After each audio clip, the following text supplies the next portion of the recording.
ওঠে। বন্ধুরা, সঠিক স্থানে যদি আমরা হারিয়ে যাই তবে কিন্তু আমাদের হারানোর যে দুঃখ সেটা কখনোই থাকে না। আজকে আমরা হারিয়ে যাব এমন একটি স্থানে, সেই স্থানটির নাম সিকিমের জিরো পয়েন্ট।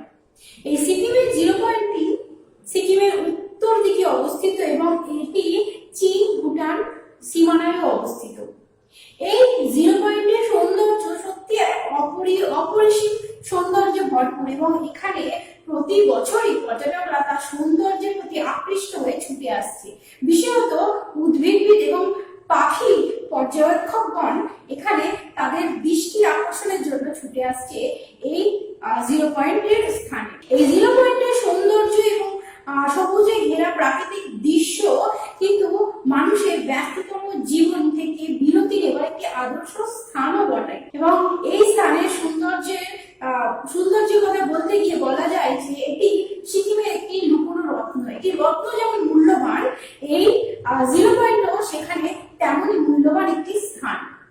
এই জিরো পয়েন্টের উচ্চতা সমুদ্রপৃষ্ঠ থেকে প্রায় 15,300 ফিট উঁচুতে অবস্থিত এবং এখানে প্রধান আঞ্চলিক ভাষা হলো ইউমেল সেন্ডং।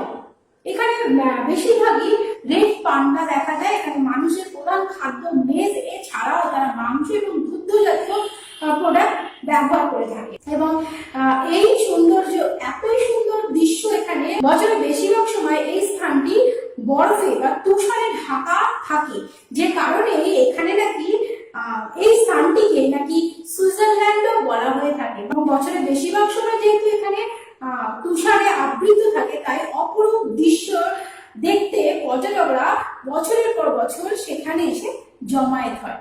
আজকে আমি আপনাদেরকে এই জিরো পয়েন্ট সম্পর্কে জানালাম এবং এই জিরো পয়েন্টের অপর একটি বৈশিষ্ট্য হলো এটি নাকি নগরায়নের শেষ পর্যায়ে, অর্থাৎ এর পরে নাকি আর কোনো রাস্তা বা পথ নেই এবং এর সৌন্দর্যের প্রতি আকৃষ্ট হয়ে সকলেই মোহিত হয়ে ওঠে।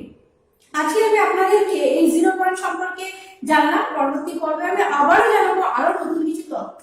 ততক্ষণের জন্য আপনারা সকলেই ভালো